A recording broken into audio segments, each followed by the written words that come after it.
Au même titre que l'air et l'eau, le sol est essentiel à la vie terrestre. Grâce à ses propriétés physiques, chimiques et biologiques, il remplit de multiples fonctions pour l'environnement et la société.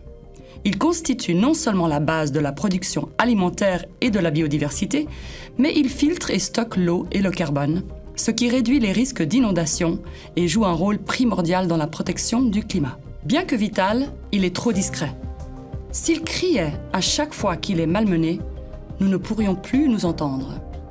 En Suisse, c'est l'équivalent d'un terrain de foot qui disparaît toutes les 2 heures au profit d'autres utilisations, comme l'urbanisation ou la création d'infrastructures. En Valais, le rythme de disparition des sols est encore plus soutenu que la moyenne suisse.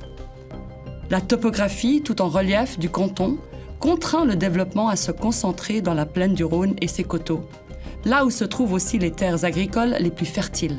Si nous continuons à grignoter nos sols au rythme actuel, il n'y aura plus de surface agricole dans la plaine du Rhône d'ici moins de 200 ans. Le sol se situe entre nos pieds et la roche-mère. On parle de croûte superficielle de la couche terrestre. Il est constitué de plusieurs couches successives que l'on appelle horizons.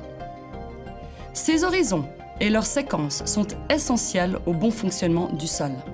De manière simplifiée, on retrouve en général un horizon organique composé de débris végétaux en décomposition en surface, puis vient la couche supérieure du sol, nommée horizon A, suivie de la couche sous-jacente, horizon B.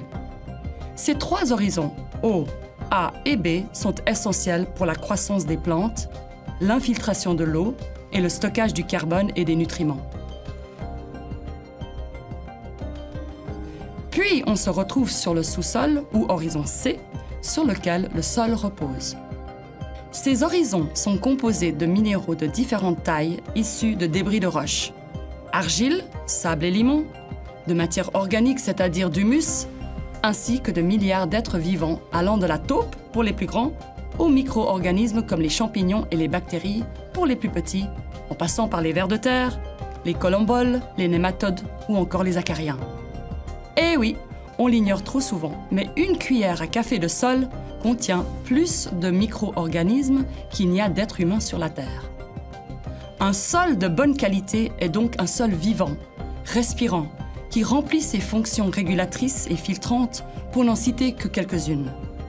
Comme tout être vivant, il faut le traiter avec délicatesse et respect, puisqu'il suffit d'une mauvaise manipulation humaine pour que le sol n'infiltre plus d'eau, que l'air ne circule plus et que toutes ses propriétés écosystémiques soient anéanties en quelques secondes. Une catastrophe lorsqu'on sait que le sol est très fragile et non renouvelable à l'échelle humaine. Il faut compter entre 200 ans et plusieurs milliers d'années pour en fabriquer 1 centimètre d'épaisseur. Les fonctions écologiques du sol et ses silencieuses prestations d'intérêt général sont malheureusement insuffisamment perçues par le monde politique et la société. Elles sont très souvent occultées par sa fonction de support des bâtiments et des infrastructures, très valorisées dans l'économie.